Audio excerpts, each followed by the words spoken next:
Hello बच्चों, let us see the question. The question says for the galvanic cell, एक हमको galvanic cell दिया गया है जहाँ पर एक इलेक्ट्रोड हमारा सिल्वर आयन का है और दूसरा इलेक्ट्रोड हमारा कैडमियम मेटल का है। और साथ में हमको क्या दिया है, स्टैंडर्ड इलेक्ट्रोड पोटेंशियल हमें दिया गया सिल्वर आयन का, दैट इज 0.80 वोल्ट्स। और इसी तरह कैडमियम का भी स्टैंडर्ड इलेक्ट्रोड पोटेंशियल दिया गया है माइनस में 0.40 वोल्ट। तो हमको यहाँ पे क्या कहा गया है कि कॉलम 1 में जो ऑप्शन दिए गए हैं उसको कॉलम 2 के ऑप्शन से हमको मैच करना है। स्टार्ट करते हैं बच्चों सबसे पहले से। तो सबसे फर्स्ट ऑप्शन में हमसे क्या पूछा गया है, द सेल रिएक्शन। क्या कहा गया हमसे कि सेल रिएक्शन हमें फाइंड करनी है। तो सेल रिएक्शन की बात करें, सेल रिएक्शन क्या होगी, ऑप्शन ए हमारे पास सेल रिएक्शन पूछा गया हमसे, ठीक है ना। तो सेल रिएक्शन क्या होती है, अगर बात करें सेल रिएक्शन क्या होगी तो दिस विल बी, बात करें मतलब यहाँ पे हमको बताना होता है कि ये रिएक्शन स्पॉन्टेनियस होगी। स्पॉन्टेनिटी के बारे में कुल मिलाकर हमसे यहाँ पे पूछा जाता है। तो स्पॉन्टेनिटी कैसे हम फाइंड करेंगे, हम यहाँ पे ई सेल फाइंड करेंगे। क्या फाइंड करेंगे, ई सेल फाइंड करेंगे। अगर ई सेल हमारा पॉजिटिव आएगा या फिर वो क्या आएगा, नेगेटिव आएगा, और या फिर क्या आएगा, नेगेटिव आएगा। अगर हमारा ई सेल क्या होता है, पॉजिटिव होगा तो यानी कि रिएक्शन कैसी होगी, स्पॉन्टेनियस रिएक्शन होगी। और अगर हमारा ई सेल नेगेटिव आता है यानी कि रिएक्शन कैसे हो जाएगी, नॉन स्पॉन्टेनियस होगी। क्या होगी, नॉन स्पॉन्टेनियस होगी, ठीक है। और साथ में हम क्या फाइंड करेंगे यहाँ पे, सेल रिएक्शन में एक चीज़ और क्या होती है, सेल रिएक्शन में हम सेल का जो स्टैंडर्ड ईएमएफ होता है वो भी कैलकुलेट करते हैं। तो सबसे पहले स्टैंडर्ड ईएमएफ की बात करेंगे, यानी कि जो ई नॉट सेल होगा वो क्या होता है, ई नॉट सेल हमारा होता है E cathode, E cathode minus E anode होता है, ठीक है ना। अब ई कैथोड और ई एनोड हम कैसे आइडेंटिफाई करेंगे यहाँ पे, तो पहले जो सेल रिएक्शन लिखी हुई है इससे हम देख लेंगे यहाँ पे कि कौन सा पार्ट हमारा कैथोड है और कौन सा पार्ट हमारा एनोड है। एक चीज़ हमें क्या पता है कि हमको ये पता है कि जो कैथोड पे रिएक्शन होती है वहाँ पे क्या होता है, कैथोड पे हमको पता है रिडक्शन होता है। तो यहाँ पे रिडक्शन क्या हो रहा होगा, तो रिड्यूसिंग जो पार्ट है यहाँ पे, दैट इज़ यहाँ पे क्या हो रहा है, जो कैडमियम है यहाँ पे दिख रहा है क्या, कैडमियम क्या कर रहा है, कैडमियम प्लस 2 कैडमियम में रिड्यूस हो रहा है। तो कैडमियम प्लस 2 क्या करेगा, 2 इलेक्ट्रॉन्स गेन करेगा और ये कैडमियम सॉलिड बना लेगा। ये क्या था, एक्वस मीडियम में था, ठीक है। सिमिलरली एनोड पे क्या होता है, ऑक्सीडेशन होता है। तो ऑक्सीडेशन किसका होगा, यहाँ पे सिल्वर मेटल का होगा। सिल्वर मेटल था, ये क्या करेगा, 2 सिल्वर मेटल होंगे और ये क्या करेंगे, 2 सिल्वर आयंस एक्वस मीडियम में, और साथ में 2 इलेक्ट्रॉन्स यहाँ पे लिबरेट करेंगे, ठीक है। तो ये हमारी रिएक्शन हो जाएगी, ये हमारी क्या हो जाएगी, रिएक्शन हो जाएगी। तो अगर ओवरऑल ये हाफ सेल रिएक्शन हमने लिखी है तो ओवरऑल रिएक्शन क्या हो जाएगी हमारी, यहाँ पे होगा cadmium plus 2 ion combines with 2 moles of silver to give cadmium solid plus 2 moles of silver ion, ठीक है। ये रिएक्शन हमारी हो जाएगी। फर्दर यहाँ पे ये एक्वस मीडियम में है, ये सॉलिड है, ये सॉलिड है और ये क्या है, एक्वस मीडियम में, ठीक है बच्चों। इतनी बात क्लियर हो गई। साथ में आपको क्या दिया है, स्टैंडर्ड ईएमएफ दिया गया है हाफ सेल का। तो ई नॉट हमको दिया गया है यहाँ पे, ई नॉट हमें दिया गया है कैडमियम की अगर बात करें तो कैडमियम के लिए हमें दिया गया है CD+2 से किस में जा रहा है, ये CD प्लस में जा रहा है। ये हमको दिया है -0.40। वहीं पे हमको ई नॉट दिया गया है Ag का Ag प्लस में कन्वर्ट होने के लिए, ये हमको दिया है 0.80, ठीक है। तो ये हमने सेल रिएक्शन देख ली। अब इसके बेस पे हम क्या कहेंगे, ई कैथोड हमारे पास कितना है, ई कैथोड हमारे पास ई नॉट कैथोड होगा यहाँ पे, ठीक है ना। ई नॉट कैथोड हमें कितना दिया गया है, माइनस में दिया गया है 0.40, ठीक है। तो ये हो जाएगा -0.40 माइनस ई एनोड कितना है, प्लस में था 0.80 वोल्ट्स। इसको जब सॉल्व करेंगे कितना आ जाएगा, -1.20 वोल्ट्स, यानी कि जो स्टैंडर्ड ईएमएफ है सेल का वो कितना हो जाएगा हमारा 1.20 वोल्ट्स, ठीक है।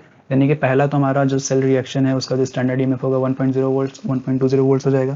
तो इससे मैच हो जाएगा। फर्दर स्पॉन्टेनिटी की बात करें तो स्पॉन्टेनिटी हम यहाँ से भी फाइंड कर सकते हैं कि हमारा हमने क्या कहा था, उसको ई सेल से ज़्यादा अच्छे से फाइंड किया था। तो ई सेल हम कैसे फाइंड करेंगे, नर्स इक्वेशन से। तो हम कहेंगे यहाँ पे क्या, इंक चेंज कर लें, अकॉर्डिंग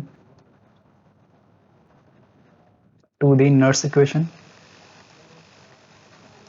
नर्स्ट इक्वेशन क्या कहती है, नर्स्ट इक्वेशन सेज जो ई सेल होता है हमारे पास, E cell is equals to E nought cell minus, यहाँ पे क्या हो जाता है, ये हम 2 इलेक्ट्रॉन्स के लिए लिख रहे हैं यहाँ पे डायरेक्ट। तो यहाँ पे क्या होगा 0.0591 डिवाइड बाय 2। यहाँ पे कितने इलेक्ट्रॉन्स का ट्रांसफर हो, टोटल 2 इलेक्ट्रॉन्स का ही ट्रांसफर हो रहा है ना। तो हमने सीधे यहाँ पे अपॉन में भी 2 कर दिया और जो ऊपर जो RTNF होता है सब वैल्यूज रखने पर यहाँ पे कितना आता है 0.0591 आता है। और लॉग होगा यहाँ पे concentration of products upon reactants. अब प्रोडक्ट में देखेंगे यहाँ पे ये सॉलिड यहाँ पे दिया गया है, ये एक्वस मीडियम में दिया गया है, यहाँ पे सॉलिड दिया गया है, ये एक्वस मीडियम में दिया गया है। तो यहाँ पे क्या होता है जो सॉलिड होगा, जो भी सॉलिड्स प्रेजेंट होंगे रिएक्शन मीडियम में उनकी कंसंट्रेशन में से हम 1 एज्यूम करते हैं। तो क्या हो जाएगा concentration of silver ions, concentration of silver ions raise to power 2, ठीक है, मल्टीप्लाइड बाय 1 हो जाएगा ना, कैडमियम है हमारे पास। और साथ में यहाँ पे क्या हो जाएगा प्रोडक्ट में रिएक्टेंट्स में देखेंगे तो यहाँ पे हो जाएगा concentration of cadmium ions multiplied by concentration of क्या हो जाएगा यहाँ पे सिल्वर आयन, वो भी क्या हो जाएगा 1 हो जाएगा, ठीक है। अब यहाँ पे बात कर रहे हैं तो ई नॉट सेल हमने फाइंड कर लिया है 1.20 वोल्ट है माइनस में। दिस इम्प्लाइज क्या हो जाएगा ई सेल हमको फाइंड करना था ना, तो this implies E cell is equals to 1.20 minus में रहेगा माइनस 0.0591 डिवाइड बाय 2 है लॉग कंसंट्रेशन हमें दी गई है यहाँ पे, हमको यहाँ पे सिल्वर आयन की कंसंट्रेशन दी गई है 0.1 मोलर और कैडमियम आयन की भी कंसंट्रेशन हमारे पास कितनी है 0.1 मोलर ही है। तो फिर कितना हो जाएगा 0.1 डिवाइड बाय 0.1, ऊपर क्या रहेगा स्क्वायर रहेगा लेकिन। तो दिस इम्प्लाइज यहाँ से क्या हो जाएगा माइनस 1.20 माइनस 0.0591 डिवाइड बाय 2 और ये कितना आ जाएगा, इसको जब सॉल्व करेंगे तो यहाँ से कितना आ जाएगा, ये आ जाएगा लॉग 10 पावर -1 बचेगा, लॉग 10 पावर -1 बचेगा ना, कैसे बचेगा तो 0.1 का स्क्वायर 0.01 हो जाएगा और नीचे कितना है 0.1 है, यानी कि इसको हम ऐसे लिखेंगे ऊपर हो जाएगा 10 पावर -2 नीचे बचेगा 10 पावर -1, तो ये आ जाएगा अल्टीमेटली हमारा 10 पावर -1 ही बचेगा जब पावर्स को सबट्रैक्ट कर लेंगे आपस में, ठीक है। तो ये हमारा आ गया बच्चों। अब आगे बढ़े अगर यहाँ पे तो लॉग की प्रॉपर्टी यूज होगी यहाँ पे। लॉग की कौन सी प्रॉपर्टी होती है, लॉग हमारे पास अगर x पावर y होता है तो दिस इम्प्लाइज ये क्या हो जाता है y हमारा आगे आ जाता है, बचता क्या है log x, ठीक है। तो ये प्रॉपर्टी यहाँ पे हम यूज करेंगे। अगर देखें तो यहाँ पे अगला स्टेप में क्या बचेगा -1.20 माइनस 0.0591 डिवाइड बाय 2, -1 आगे आ जाएगा जो पावर में था और बचेगा log 10। log 10 की वैल्यू कितनी होती है, log 10 की वैल्यू तो 1 हो जाती है।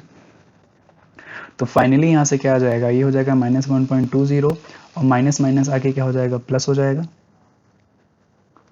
1.20 माइनस माइनस प्लस हो जाएगा 0.0591 को जब 2 से डिवाइड करेंगे तो ये हमारा आएगा 0.02955, ठीक है। लॉग 10 की वैल्यू तो 1 हो जाएगी तो इसको 1 से मल्टीप्लाई कर दे, इसको जब सबट्रैक्ट करेंगे तो यहाँ से आएगा this will be equal to 1.17 negative sign के साथ रहेगा, यानी कि ई सेल हमारा कितना आ गया, ई सेल हमारा आ गया -1.17, यूनिट क्या रहेगी इसकी वोल्ट रहेगी। तो यहाँ से हमने क्या कहा ई सेल हमारा कितना रहा है नेगेटिव आ रहा है और नेगेटिव होगा तो इस रिएक्शन कैसी होगी नॉन स्पॉन्टेनियस होगी, यानी कि दिस इम्प्लाइज रिएक्शन कैसी है नॉन स्पॉन्टेनियस है, ठीक है ना। यानी कि हमने फाइंड कर लिया कि रिएक्शन कैसी है नॉन स्पॉन्टेनियस है। तो जो सेल रिएक्शन में हमको दो ही चीज़ फाइंड करनी होती है, एक हमको स्टैंडर्ड ईएमएफ फाइंड करना आता है, देन हमको स्पॉन्टेनिटी फाइंड करनी होती है। तो ये किससे मैच हो जाएगा नॉन स्पॉन्टेनियस हो जाएगा, यानी कि इसको इंक में रेडी रखता हूँ यहाँ पे। तो ये जो हमारा है ऑप्शन ये किसे किसे मैच हो जाएगा, क्यू से मैच होगा एंड देन आर से मैच हो जाएगा, ठीक है। ये हो गया। सेकंड स्टेटमेंट में सेकंड ऑप्शन में क्या दिया है रिएक्शन कोशेंट दिया गया है। रिएक्शन कोशेंट क्या होता है, अगर बात करें रिएक्शन कोशेंट की तो रिएक्शन मैं यहाँ पे लिखता हूँ ऑप्शन बी। अगर रिएक्शन कोशेंट की बात की जाए, रिएक्शन कोशेंट, ठीक है ना, इसको हम क्यू से लिखते हैं। ये क्या होता है किसी भी इंस्टेंट पे जो concentration of product divide by concentration of reactants. तो अगेन यहाँ पे क्या होगा कंसंट्रेशन ऑफ प्रोडक्ट कितनी होगी हमारे पास, सिल्वर आयन की कंसंट्रेशन ही काउंट की जाएगी क्योंकि कैडमियम का तो हमारा क्या हो जाएगा 1 हो जाएगा raise to power 2 divide by concentration of यहाँ पे कैडमियम आयंस होंगे रिएक्टेंट्स में तो CD+2, ठीक है। ये कितना हो जाएगा हमारा, this will be equal to concentration silver ion की कितनी है 0.1 है, ठीक है। 0.1 इसको मैं 10 पावर -1 लिख दूँ सीधे, 10 पावर -1 इसका स्क्वायर हो जाएगा divide by concentration of cadmium भी कितना है 10 पावर -1 ही है। ये हमारा ओवरऑल कितना हो जाएगा 10 पावर -1, इसको मैं 1/10 लिख सकता हूँ, ठीक है ना, यानी कि कितना आ गया हमारा रिएक्शन कोशेंट, हमारी वैल्यू आ गई, this implies Q is equals to 1/10। ठीक, हमने वैल्यू फाइंड कर ली। यहाँ पे देखें तो रिएक्शन कोशेंट हमारा कितना हो जाएगा, this will be matched with option S, तो ये हमारा एस से मैच हो जाएगा। थर्ड में क्या पूछा गया है, the cell potential. Cell potential कैसे फाइंड करेंगे, तो सेल पोटेंशियल फाइंड कैसे करते हैं, नर्स इक्वेशन से ही फाइंड करते हैं, तो हम ऑलरेडी फाइंड कर चुके हैं यहाँ पे। तो थर्ड में हमसे क्या पूछा गया है, सेल पोटेंशियल फाइंड करना है, सेल पोटेंशियल। ठीक है, तो सेल पोटेंशियल हमारा क्या होता है, ई सेल होता है, और ई सेल अभी हमने फाइंड किया, ये कितना आ रहा है, -1.17 वोल्ट। ठीक है, ये हमने यहाँ से फाइंड कर लिया, this is the cell potential. तो सेल पोटेंशियल किससे मैच हो जाएगा हमारा, सेल पोटेंशियल मैच हो जाएगा हमारा ऑप्शन पी से मैच हो जाएगा।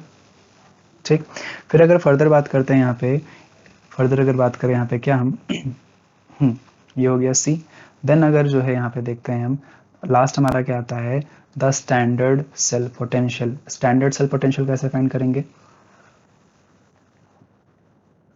यहाँ पे हम देख लेते हैं।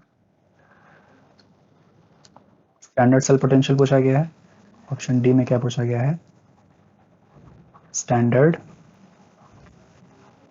Cell potential.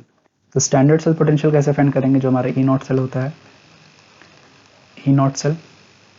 ठीक है ना, ई नॉट सेल पे क्या होता है, E nought of anode, sorry E nought of cathode minus E nought at anode. ये भी हम ऑलरेडी फाइंड कर चुके हैं, और ये हमारे पास कितना आता है, ये हमारे पास आता है E nought cell is equals to -1 एक मिनट, कितना हो जाएगा ये, -1.20 वोल्ट्स। ठीक है बच्चों, तो ये हमारा हो जाएगा, और फॉर्मूला भी हमारा यही है। तो अगर बात करें ऑप्शन डी किससे किससे मैच हो जाएगा, तो ऑप्शन डी एक तो हमारा टी से मैच हो जाएगा, क्योंकि फॉर्मूला हमारे पास दिया गया है। ठीक है, इससे मैच हो जाएगा, एंड देन किससे मैच होगा, ये हमारा this will be matched with option Q also, Q से भी ये मैच हो जाएगा, क्यू से भी ये मैच हो जाएगा। तो अगर हम देखें यहाँ पे कौन से ऑप्शंस किससे किससे मैच हो रहे हैं, उसको मैं यहाँ पे फिर से लिख देता हूँ। हाँ, तो ऑप्शन ए किससे मैच हो रहा है, ऑप्शन ए है, देन ऑप्शन बी है, then option C, and then at last option D. Option A किससे किससे मैच हो रहा था, ऑप्शन ए मैच हो रहा है क्यू और आर से।